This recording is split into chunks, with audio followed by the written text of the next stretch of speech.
బెంగాల్‌లో సర్ మీదనొచ్చినంత గొడవ కేరళలో రాలేదు, తమిళనాడులో రాలేదు, ఆహ్, లేపోతే పాండిచ్చేరిలో రాలేదు, ఇంకెక్కడా రాలేదు. ఒక్క మమతా బెనర్జీనే హడావిడి చేస్తోంది. ఈ వ్యవహారానికి సంబంధించి చాడా శాస్త్రి గారికి సంబంధించిన ఒక కథనం చూద్దాం. 2026 బెంగాల్ ఎన్నికల్లో బీజేపీ ఎన్నికల సంఘం కలిసి కుమ్మక్కై సర్ ద్వారా 90,00,000 ఓట్లు అన్యాయంగా తొలగించారని మమతా మద్దతుదారులు ఆరోపిస్తున్నారు. కానీ ఇలా సర్ ద్వారా ఓట్లు ఒక్క బెంగాల్‌లో మాత్రమే కాదు, కింద రాష్ట్రాల్లో కూడా తొలగించారు. యూపీలో అయితే బీజేపీ గెలిచిన నియోజకవర్గాల్లోనే ఎక్కువ ఓట్లు లేచిపోయాయి. ఉత్తరప్రదేశ్‌లో 289,00,000 ఓట్లు తొలిపోయినాయి. 18.71%. తమిళనాడులో 1,02,00,000 15.8%. గుజరాత్‌లో 77,69,000 15.28%.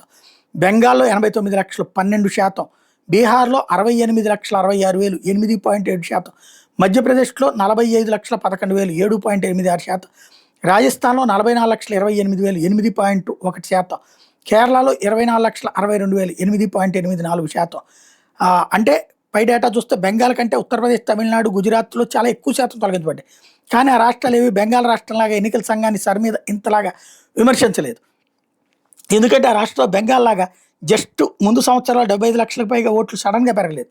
అంటే బెంగాల్లో 2016 అసెంబ్లీ ఎన్నికలకి 6.59 కోట్ల మొత్తం ఓట్లుంటే 2021 అసెంబ్లీ ఎన్నికల సమయానికి 7.34 కోట్లయి. అంటే 75,00,000 కొత్త ఓట్లు జస్ట్ 5 సంవత్సరాలు సడన్గా పెరిగాయి. ఇన్ని లక్షల ఓట్లు సడన్గా ఎలా పెరిగాయి అని అప్పుడు ఎవరు ప్రశ్నించలేదు. అంటే 2016-21 మధ్య మమతా ప్రభుత్వం విచ్చలవిడిగా అక్రమాలకు ఓటర్ కార్డ్స్ ఇచ్చి పడేసిందన్నమాట. మొన్న సరి జరిపినప్పుడు డూప్లికేట్ చనిపోయిన వారి ఓట్లతో పాటు ఇలా అక్రమంగా నమోదైనటువంటి ఓట్లు కూడా గల్లంత అవ్వడంతోనే మమత గోల పెడుతోంది. బెంగాల్లో బంగ్లాదేశ్ మరియు పాక్ నుండి వచ్చిన అక్రమ వలసదారులు దాదాపు 1,00,000 దాకా ఉన్నారు, 1,00,000 మంది ఉన్నారు అని కంట్రోలర్ అండ్ డైరెక్టర్ జనరల్ ప్రకారం 66 లక్షల ఫేక్ రేషన్ కార్డ్స్ ఉన్నాయని, బెంగాల్లో దొంగ నోట్ల చలామణి ఎక్కువగా ఉందని, వీటన్నిటి వెనకాల పాక్ ఐఎస్ఐ మరియు అల్ఖైదా ఉన్నాయని, కానీ ఓట్ల కోసం సిపిఎం అక్రమ వలసలు ప్రోత్సహిస్తూ దేశ భద్రతకు ప్రమాదం తెస్తుందని ఇదే మమత 2003-4 మధ్య పార్లమెంట్లో అతి ఉద్వేగంతో ఆవేశంతో ప్రసంగాలు చేసింది.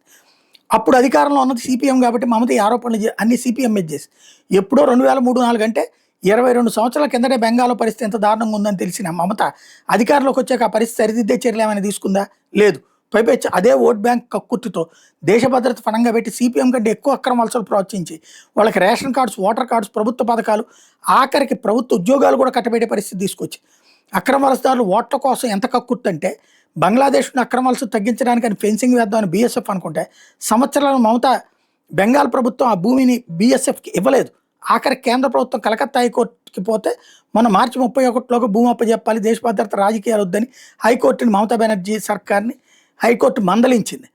బెంగాల్లో సర్వ ఓట్ల తొలగింపు పూర్తిగా సుప్రీంకోర్టు ఏర్పాటు చేసిన న్యాయాధికారుల పర్యవేక్షణ జరిగింది. అయినా మమత ఎన్నికల సంఘం మీద విమర్శలు గుప్పిస్తోంది. ఇటువంటి మమతకు సెక్యులరిజం పేరుతో సెక్యులర్ ముఠా అంతా అందతో